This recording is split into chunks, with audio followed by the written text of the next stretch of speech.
Bonsoir à tous et bienvenue dans ce journal. Ce mardi a eu lieu la rencontre Women Initiative à la faveur de l'Africa CEO Forum, l'occasion pour la première dame Dominique Ouattara de partager son expérience aux femmes leaders d'Afrique et d'ailleurs. À la rencontre de jeunes filles qui excellent dans les filières scientifiques, vous allez voir comment elles brisent les clichés en étant les meilleures de leur promotion. Et puis cet incendie à Cocody-Goblet qui a ravagé une cinquantaine d'habitats. Pas de perte en vie humaine. Les victimes appellent cependant à l'aide. La première dame a rencontré des femmes d'affaires dirigeantes d'entreprises en marge de l'Africa CEO Forum. Elle a partagé son expérience avec elles et indiqué son engagement aux côtés des femmes à travers des financements du FAFSI. Le reportage de Pierre Dipomélin et Fulgence Kissiedou. Ce sont plusieurs dizaines de femmes, chefs d'entreprise sur le continent africain, réunies en marge de l'Africa CEO Forum à l'occasion de Women Initiative, une tribune qui fait la promotion du leadership féminin. La première dame ivoirienne Dominique Ouattara a salué le courage de ces femmes dont les entreprises ont bravé l'épreuve de la Covid-19. Je voudrais vous féliciter, tout particulièrement, car face à la crise de la Covid-19 qui a quasiment paralysé le monde pendant 2 ans, vous avez su faire preuve d'une résilience à toute épreuve pour assurer la survie de vos entreprises. Ayant été moi-même à la tête de mes sociétés pendant de nombreuses années, je mesure l'ampleur des difficultés qui ont été les vôtres et je salue votre courage et votre détermination. La première dame Dominique Ouattara a rappelé son engagement dans l'autonomisation des femmes à travers le FAFSI, Fonds d'appui aux femmes de Côte d'Ivoire. Son combat est aussi la lutte contre la traite des enfants. Les enfants sont le futur et les femmes ont de l'influence. Alors si les femmes sont soutenues, comme la première dame ivoirienne le fait, c'est la société en général qui va en profiter. Nous sommes très fiers de pouvoir compter sur un tel soutien pour faire en sorte qu'il y ait de plus en plus de femmes leaders qui émergent dans notre pays et qui servent de modèle à l'échelle du continent. Ouvert hier lundi, l'Africa CEO Forum a mobilisé plus de 1500 hommes d'affaires les plus importants du continent et plusieurs chefs d'État qui ont planché sur la relance économique de l'Afrique post-Covid.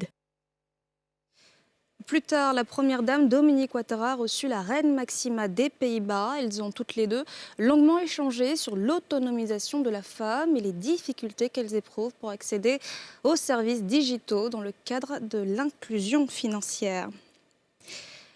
Feu et pleurs ce matin à Cocody-Goblet, en cause un incendie qui a ravagé une cinquantaine d'habitations et une vingtaine de commerces de fortune dans ce quartier précaire d'Abidjan Nord. Désemparés et désormais à la rue, les victimes appellent le gouvernement et la mairie au secours. Au micro de Tiemé Danger et Mathurin Badé.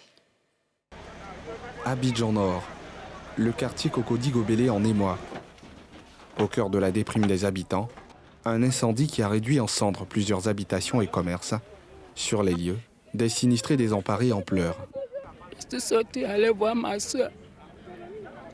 Et puis on m'a dit, il y a une maison qui a plus fait. Il y a coulé pour venir, il a souffert l'entrée, tout est brûlé. Mais là, il n'a fait rien. Voilà tout ce qui se passe moi. Les avis de mes enfants, tout est brûlé. Tu allais au travail matin, tu viens, tout est brûlé. Tu ne sais pas qui tu vas aller dormir chez qui. Aujourd'hui, on est obligé de dormir dehors. Désormais sans abri, les biens enfumés, ils reviennent sur les faits. J'étais au travail et puis mon mari m'a appelé que nos maisons ont pris feu. Je suis venue trouver tout est brûlé. Dieu merci, mes enfants étaient sortis. Ils n'étaient pas dedans. Alertés, les services de secours accourent. Sur le théâtre, des obstacles dont le difficile accès au site et la destruction de bouches d'incendie par les riverains. Moins de 20 minutes après, les flammes sont domptées. Occasion alors, pour le chef du détachement, d'interpeller les populations. De sensibiliser la population sur vraiment les différents hydrants installés par la SODECI et mis à la disposition des sapeurs-pompiers pour emploi en cas de besoin, comme le feu actuel, de ne pas construire vraiment là-dessus et de mettre vraiment ces hydrants à disposition pour que nous puissions vraiment les utiliser en cas de nécessité au fait. Peu après, les victimes se dépêchent sur les ruines de leurs habitations à la recherche de biens à récupérer.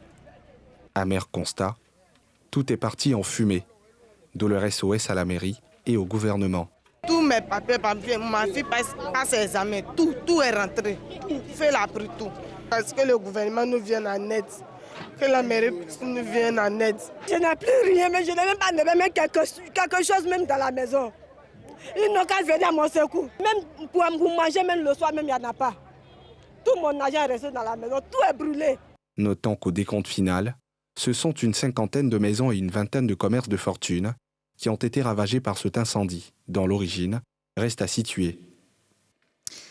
Les femmes sont encore sous-représentées dans les filières scientifiques. Elles sont moins nombreuses que les hommes, mais celles qui font le choix des formations scientifiques s'y adonnent à fond. Elles sont même les meilleures de leur classe. Pierre Dipomélin et Harouna Zeba ont rencontré 2 d'entre elles et nous livrent sans langue de bois le secret de la réussite. Reportage. À Bobo Avocatier, c'est dans cette cour commune que vit Anani Honorine, étudiante en Master 2 des sciences et technologies des aliments à l'université Nangui-Abrogoa. Dans la maisonnette d'à peine 12 mètres carrés, c'est le canapé qui lui sert de table d'études. Mais cette modeste condition sociale n'est pas un frein pour ses études. Elle est même la première de toute sa promotion, un rang qu'elle tient grâce à une abnégation et un travail ardu. Souvent quand elle étudie, souvent quand on rentre, souvent elle nous chasse d'aller dans la chambre, elle veut étudier. Donc souvent quand on rentre, le matin quand il me réveille à 5 heures, elle a étudié. Je dis mais tu te rends malade. Souvent la migraine, elle ne prend pas même pour attacher son front. Dans une filière dominée par les hommes, Honorine ne s'est pas laissée intimider. Elle a su gagner sa place et s'est hissée en tête du peloton, ce qui lui a valu un prix du FONSTI, Fonds pour la science, la technologie et l'innovation du PASRES, programme d'appui stratégique à la recherche scientifique. En licence 3, j'avais un peu plus de difficultés avec un garçon parce qu'il est très bon aussi, du coup, mais je ne voulais pas me laisser faire parce que généralement, les hommes, ils n'aiment pas voir les femmes au-dessus, en fait. Mais moi aussi, j'ai décidé de ne pas me laisser faire, que je savais que j'allais arriver en tête. Du coup, je me suis donné les moyens, j'ai beaucoup appris, j'ai étudié, et voilà. Et j'ai eu le résultat qu'il fallait. Pour le choix de la filière, sa mère s'y était opposée et lui proposait d'être institutrice. Au début, comme il n'y avait pas les moyens, quand elle a eu le bac, il a dit « Ah, elle peut enseigner, être institutrice. » Elle dit non, qu'elle va aller loin. J'ai toujours été passionnée de tout ce qui est sciences de la nature. Même j'étais très forte en SVT au lycée. J'étais très forte. J'avais toujours les moyennes de 17. Ma plus petite moyenne, c'était 16. Donc je savais que forcément j'allais m'orienter dans quelque chose comme ça. Ça me passionne beaucoup parce que déjà la filière MQSA, c'est une filière beaucoup plus entrepreneuriale. C'est-à-dire quand on sort de l'université, on a beaucoup plus de choix en fait. Aujourd'hui, Honorine est une fierté pour sa mère, mais aussi pour ses copines. C'est une fierté pour nous. Voilà, pour nous c'est une fierté pour nous. Combien bien c'est l'appelée ma précieuse. Elle a commencé, qu'elle m'a dit, ma chérie, tu te connais pas mais... Mais il a vu que c'était une fille qui pouvait donner le tout pour atteindre ce qu'elle veut. Haute étudiante tout aussi brillante, Marlène Boca, en Master 2 de mathématiques et informatique, option méthode informatique appliquée à la gestion des entreprises, à l'université Félix Houphouët-Boigny. Elle vit ici, dans ce quartier UP, la cité verte de la Riviera 3 Bonoumain. Elle aussi fait partie des meilleures étudiantes de Côte d'Ivoire, en filière scientifique. Un succès qu'elle doit certes à son quotient intellectuel, mais surtout à la rigueur et la discipline d'un père intransigeant. Première règle, j'ai l'emploi du temps de tous les étudiants. Ils ne doivent pas rentrer après moi. Moi, je rentre à partir de 20h, 21h. Alors, tu fais quoi dehors? Il n'y a pas cours, tu fais quoi dehors? On ne travaille pas dans le salon, c'est interdit. Chacun a sa table d'études. Qu'est-ce que vous voulez pour pouvoir réussir? Je veux ça, il a besoin, j'achète pour vous. Donc, c'est le contrat, vous devez réussir. Si la jeune fille était brillante en mathématiques au lycée, elle n'en voulait plus au supérieur. À la base, je voulais faire sciences économiques et gestion. Papa a dit non, il ne voulait pas, qu'il y a trop d'économie, c'est tout. Donc, il avait fait une autre filière. Il m'a dit maths info. Donc, c'est au moment, la veille, j'ai pleuré. Il m'a dit, tu vas, prépare-toi, tel jour, tu vas aller composer et tout. Et j'avais peur déjà parce qu'il ne voulait plus refaire les maths. Je lui ai dit, tu peux réussir. S'il n'y a pas un cerveau pour les filles, il n'y a pas un cerveau pour les garçons.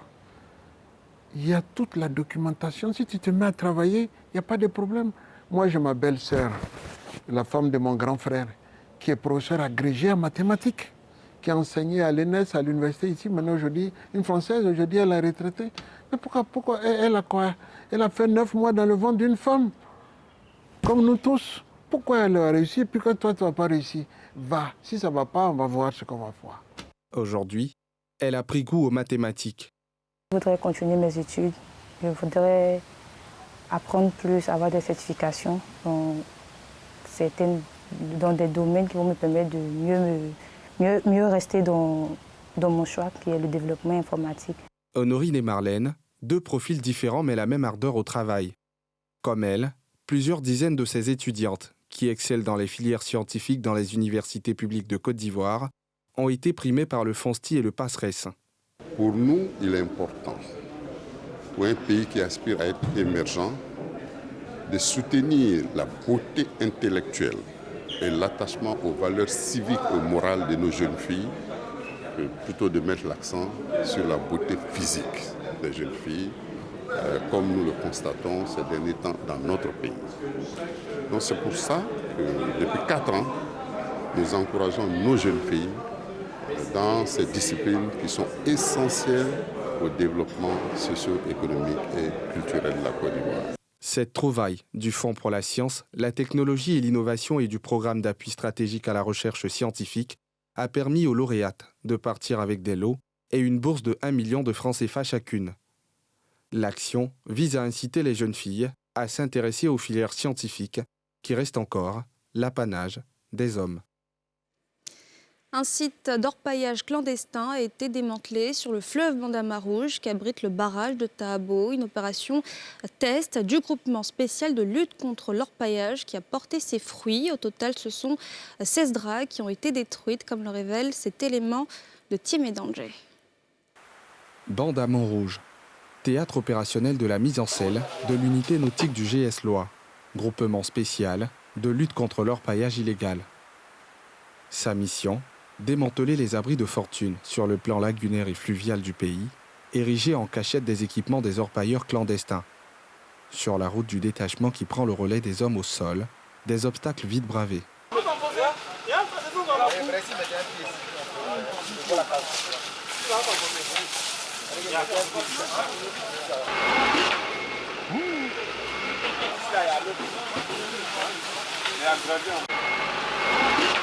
À la lisière, place au déploiement de la logistique d'intervention.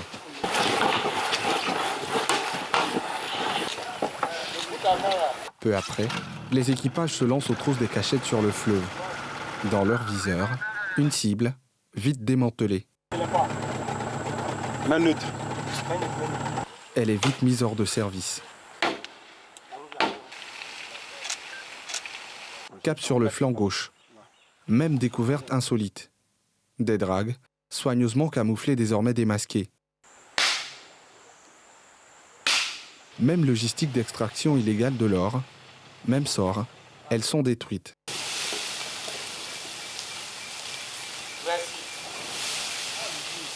Alors que le jour se prépare à enfiler sa robe noire, l'unité attaque l'autre flanc. Là, encore, du matériel illégal débusqué et détruit. Au total, pour cette sortie test sur cours d'eau de son unité nautique fraîchement sortie de 3 mois de formation, le détachement de 32 hommes engagés sur ce théâtre a démantelé et détruit 16 dragues. Toutes, désormais hors d'usage, aux fins d'orpaillage illégal. Les syndicats des impôts reviennent à de meilleurs sentiments. Leur mot d'ordre de grève dans les services de la régie financière qui devrait prendre effet demain, mercredi, a été suspendu. Une demande du directoire de la Fédération des syndicats. Le directoire dit ainsi saisir la main tendue du ministre de tutelle, Moussa Sanogo, dont les efforts ont permis de traiter certaines revendications. En attendant, celle en suspens. Leur reportage de Tiemé Danger et Mathurin Badé. Chaude journée pour le directoire des syndicats des impôts. En face, des délégués sur le pied de guerre, prêts pour la grève prévue prendre effet à compter de demain, mercredi.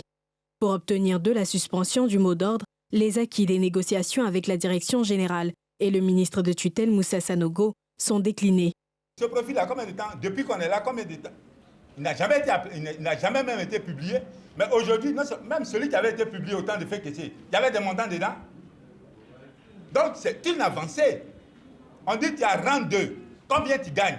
Ça est dedans. Même si tu es chef ou sous-directeur et que tu devais être à un niveau, donc on est en train de corriger des injustices. Donc tout ce qui est incohérence, imperfection là, on va retirer. C'est un acquis. À l'analyse, la base estime les acquis faibles, mais finit par céder. Le mot d'ordre est alors levé. Face au mécontentement, le directoire lève des équivoques et rassure. L'Assemblée générale est extraordinaire, tenant compte du contexte et des complexités relevées, décide la suspension du préavis pour permettre la correction du profil de carrière et l'élaguer des dispositions conflictuelles et conflictuelles dans un délai de 2 mois. Le règlement définitif des points de revendication au plus tard à l'échéance du mois indiqué.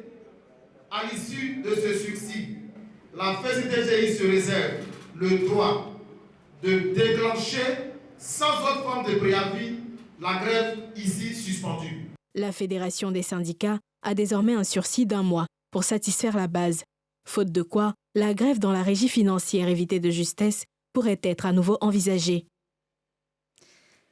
L'Italie veut renouer le partenariat économique avec la Côte d'Ivoire. C'est ce qui ressort du forum Côte d'Ivoire-Italie qui s'est tenu ce mardi à Abidjan. Cette initiative, dénommée Antanasio, veut créer un partenariat bilatéral avec 3 pays de la sous-région, dont la Côte d'Ivoire. Les précisions de Nedja Ejar et Kim Warwick. 8% de croissance annuelle, enregistrée en 2012 et 2019, c'est la performance enregistrée par la Côte d'Ivoire au cours de ces dernières années, et qui aurait pu se poursuivre n'eût été la survenue de la pandémie de coronavirus. Une stabilité économique et institutionnelle qui attire les investisseurs étrangers, parmi lesquels ceux de l'Italie. La Côte d'Ivoire est le premier pays de l'Union économique et monétaire en termes d'investissement direct de l'étranger, en termes d'exportation et en général de croissance économique. Et ce pays est devenu l'un des 4 pays les plus performants du continent africain. Ce renouement de la coopération bilatérale, dénommée Initiative Antanasio, du nom d'un ancien ambassadeur italien décédé au Congo, concerne 3 pays de l'Afrique subsaharienne, dont la Côte d'Ivoire, avec ses nombreux atouts. Les échanges commerciaux entre la Côte d'Ivoire et l'Italie laissent apparaître d'énormes possibilités de croissance. Je veux parler des secteurs de l'agro-industrie. Nous souhaitons que nous puissions être appuyés pour que, au niveau de l'industrialisation, qui est une priorité du gouvernement aujourd'hui, j'allais dire de tous les Ivoiriens, c'est vraiment la transformation. Parmi les secteurs à être impactés par ce partenariat, le secteur touristique, celui des bâtiments et travaux publics, de l'industrie et de l'agriculture. Le thème de ce forum, renouer le partenariat bilatéral, est donc une interpellation à chacun de ces acteurs. Le forum économique Italie-Côte d'Ivoire, qui nous rassemble en ce jour, constitue un moment privilégié d'échange entre les acteurs de nos 2 pays. Les recommandations issues de la table ronde de cet après-midi, les axes de partenariat italo-ivoirien dans le BTP, constitueront, j'en suis convaincu, les bons baptismaux de cette relation et aboutiront à terme à la conclusion de futurs accords commerciaux. Les échanges commerciaux de 2017 à 2020 entre la Côte d'Ivoire et l'Italie sont passés de 125 milliards en 2017 à plus de 175 milliards en 2020 pour les importations. Les exportations, elles, sont passées de 139 milliards en 2017 à 116 milliards en 2020. Et puis dans l'actualité sportive, l'ex-international ivoirien Salomon Kalou vient de signer avec l'AS Arta Solar 7, club champion de Djibouti, un club dirigé par un homme d'affaires franco-ivoirien. Il rejoint ainsi d'autres grands noms du football africain tels que Alexandre Song, Diafra Sakho ou encore Alain Traoré, âgé de 36 ans. Le vainqueur de la CAN en 2015 et de la Ligue des Champions en 2012 a donc fait le choix de Djibouti pour la suite de sa carrière. Et voilà, c'est la fin de ce journal. Merci de l'avoir suivi. On se retrouve demain, même heure. Excellente soirée à tous.